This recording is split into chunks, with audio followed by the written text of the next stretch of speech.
Good afternoon, everybody, and Happy New Year. I'm Sharon Spurlock, the Senior Director of Family Education at the St. Louis Arc, and we are back with our weekly Q&As with the Family Support Team.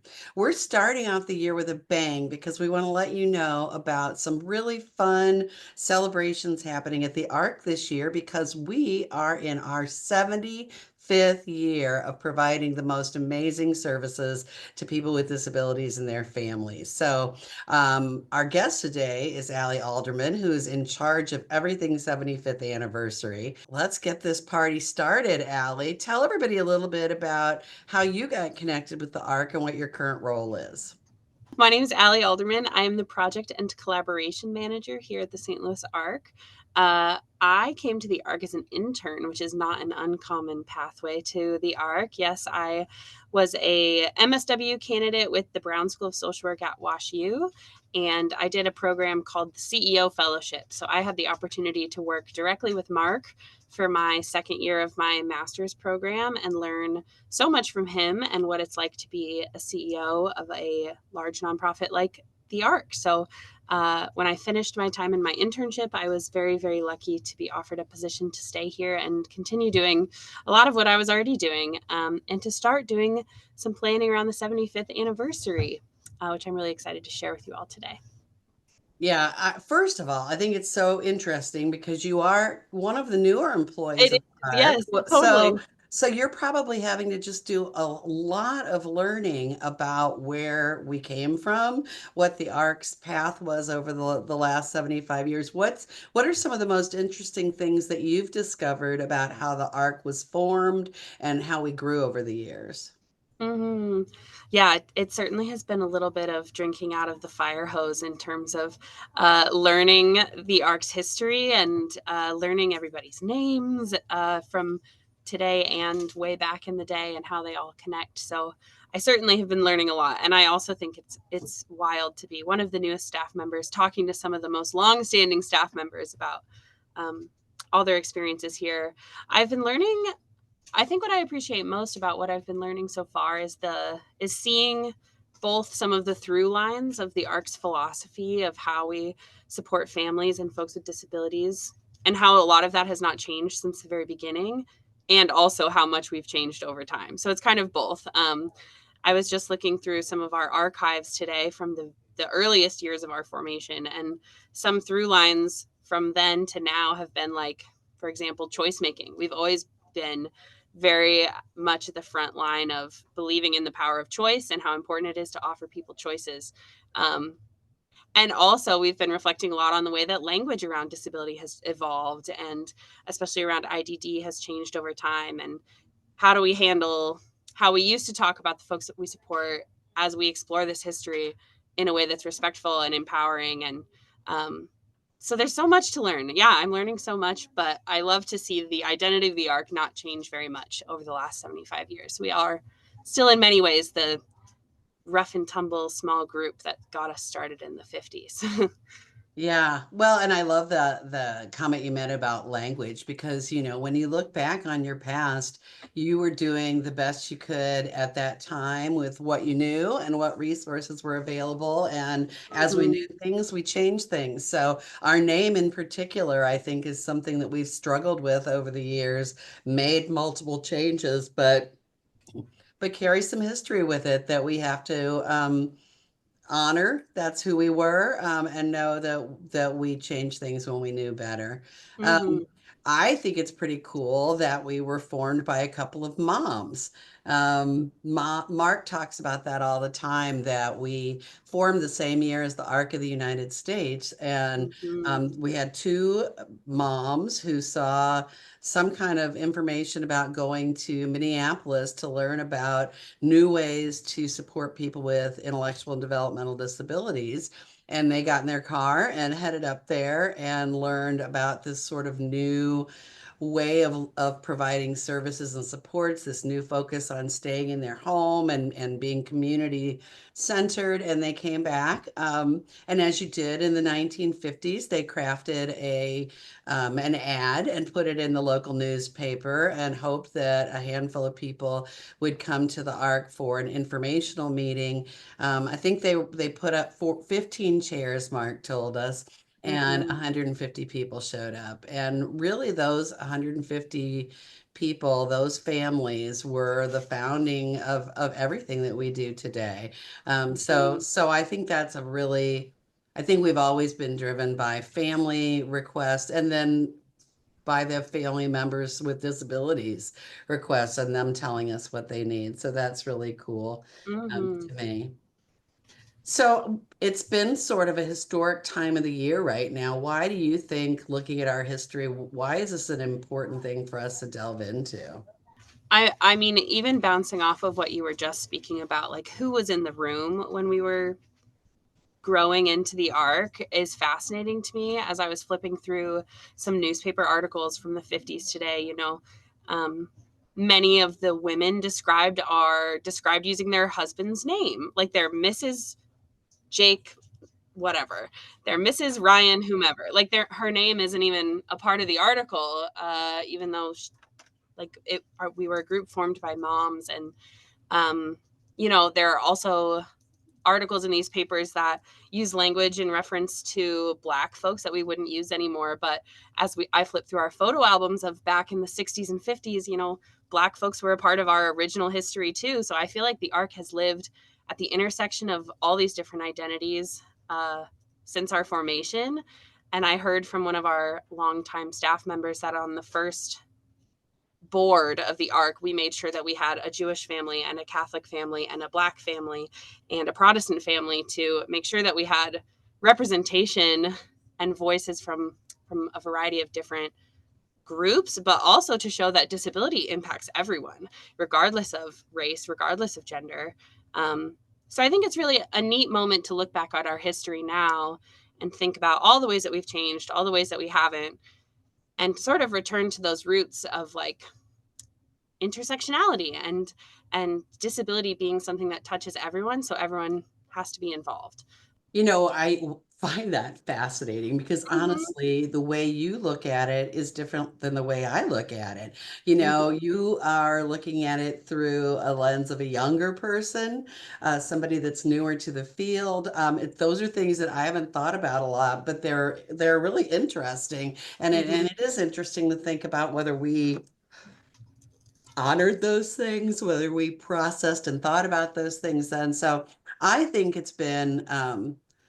I'm starting a project that Allie and I are going to talk about, which is doing a video recording of different people that have been impacted by the Ark over the years. So we're interviewing our 25 staff with the most seniority. We're interviewing people that are getting services, families, volunteers.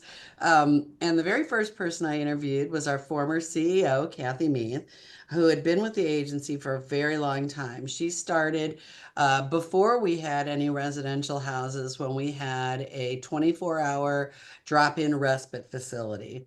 And it was super interesting to get Kathy's insights because when you do this, when you're in it every day, you forget when you've made some of the leaps and some of the mhm. small achievements that you've made. You forget about them until you have a chance to reflect and look back.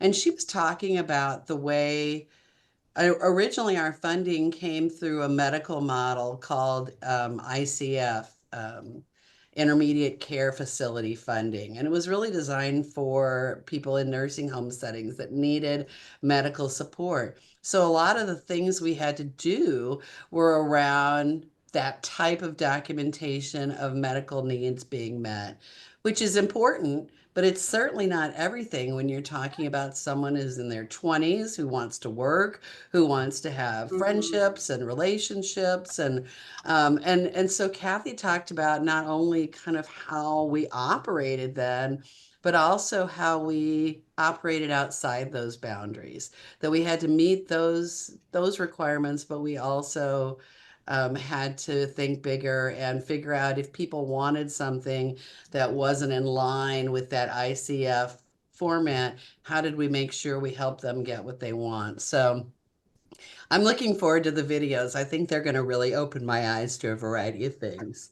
Yeah, and you're getting at like the field of disability has always been adapting, right? Like adaptability is part of the field, and it also is a very adaptive field, and it's been bending rules and pushing boundaries on like what care really means and what support really means for folks. I just like think we're on the forefront of another disability movement, really, and it's so cool to be in a position to be able to look back at how um, disability rights as they exist now came to be, and where folks are dreaming they'll be in 75 years. I would love to hear more from you, Sharon, about what it's like to be stuck in the middle of this history in some ways of like you got to see how long have you been with the ARC? 35. Well, I'm actually one of those boomerang Uh-huh. archers. So my current stint, I will have been here 36 years in May. However, my first job at the ARC, I started August 19th, 1980. No, yes, 1982. Mm-hmm. So I started in a day program setting before there was any community engagement, before there was supported employment, um, before there were community-based houses. Everybody lived either in an institution or in our original ICF housing that was available to them. And it's one of those things you don't think about all the time, but Mm-hmm. it sort of still lives in your body and in your memory. And I was thinking about the day program the other day. When I started in the day services, people came to us for 6 hours a day, and really the only thing we could prepare them for was sheltered employment.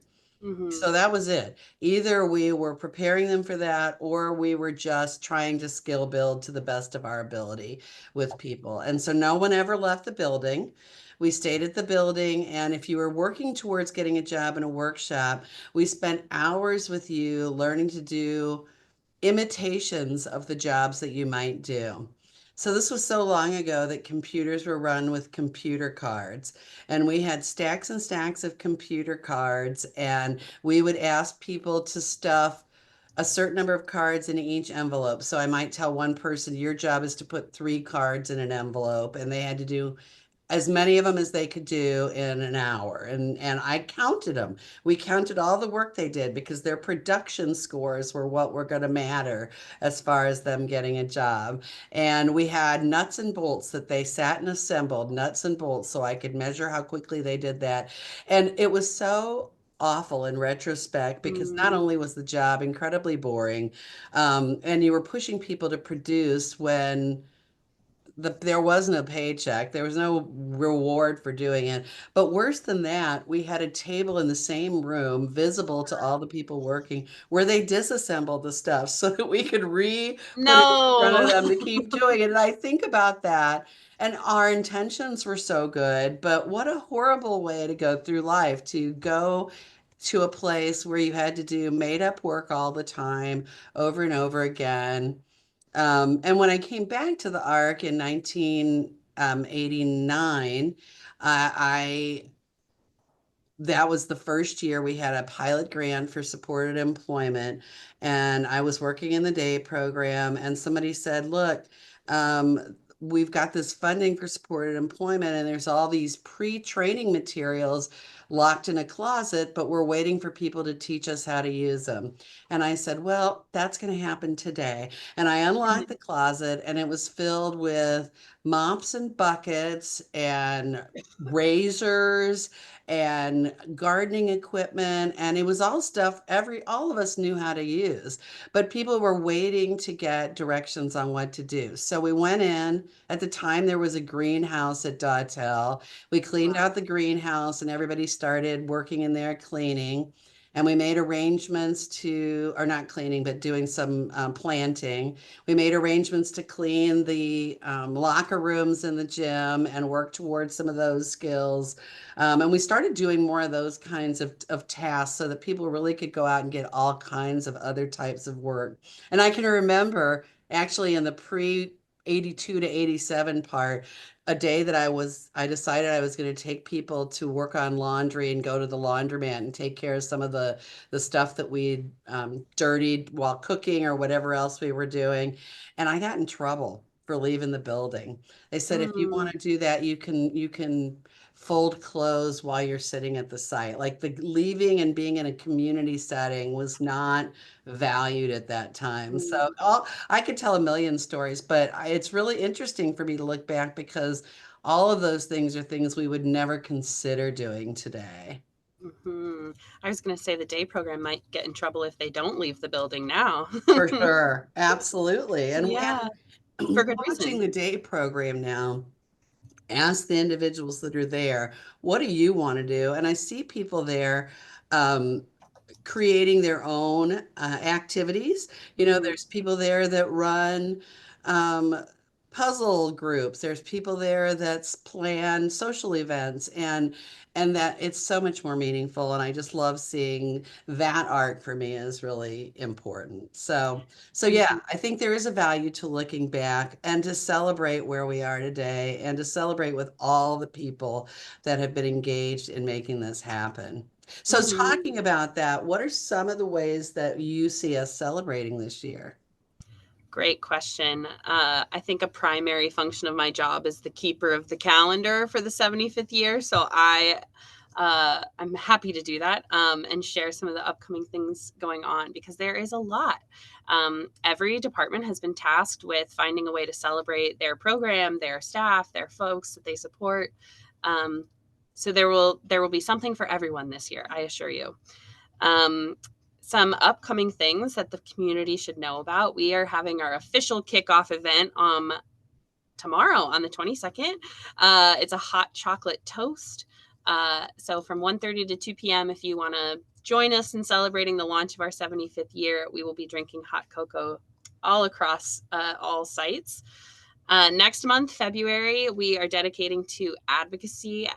So much of our work is due to advocacy efforts by self advocates and people who support folks with disabilities.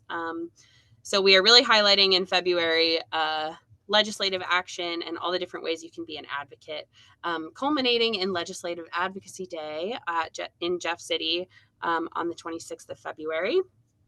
Um, Coming up in March, we will have our family fun gala at the Magic House. This is being spearheaded by the leisure department, but it's open to everyone, and it'll be very, very fun, I hear. They're planning 4 different events this year, so keep an eye out for all the leisure activities. Of course, they're planning so much fun. Um, I'd also like to make a plug for the Young Friends group. This is a group that previously existed at the ARC, but the pandemic sort of caused their winding down. So we are winding back up. We are relaunching with our first event coming up at the end of this month on the 30th at Up Down Arcade Bar. So the Young Friends group is for folks in their 20s and 30s who want to get more connected with the ARC, want to volunteer with us. They do a little bit of fundraising, they do a little bit of friend raising for the organization. And ultimately, it is a wonderful group of like-minded young professionals getting together to support the ARC. So um, their first event, like I said, is coming up at the end of this month. Thanks for plugging that. I think it's really Yes. important to have. I think that's part of our work that's changed so much over the last 75 years is how much of it is outward facing. You know, Mm-hmm. it's all well and good for me to sit in a day program and help someone to build their skills around cooking or whatever, but for me to be able to have people out in the community know people with disabilities and recognize them and make accommodations so that they can be successful is really important. And I think capturing those 20s and 30 somethings are really important for our long-term future for next 75. There's a couple comments and questions, so I don't want to ignore those. The question that I love is, do you keep tabs on who your longest served living family is? I'm curious how long someone has been receiving services through the ARC. So I'm actually going to say on this video, you could help us with that, because the fact of the matter is that we started in the computer card age. We didn't have a really good way of keeping track of all that stuff. So we still have some siblings of parents that were involved at the beginning. If you're a sibling and your parents were part of our founding movement, come and let us know. We'd really love to hear your stories. We had a family from our respite department come in last year, and this mom was carrying in her purse a brochure from the ARC from the 70s with her son on the brochure as a young child, and he's in his 50s now. So families, if you know that you've been getting services for a really long time, we want to hear your stories. And I want to include you in my interviews if possible. So we put out a survey in the ARC in Family Insight. So if you're not getting our Wednesday emails, let me know. In that survey, you could tell us if you want to be in an interview and why you think that you'd like to be interviewed. And then the other thing you can do is to offer to share an artifact with us. Allie, can you tell people what artifacts are? I would love to. As Sharon alluded to earlier in this video, we are working together on a project that we're calling a multimedia timeline experience. We are hoping to walk folks through the history of the ARC in St. Louis through a variety of videos, print materials, newspaper clippings we still have, photographs, artwork that we can find, truly anything.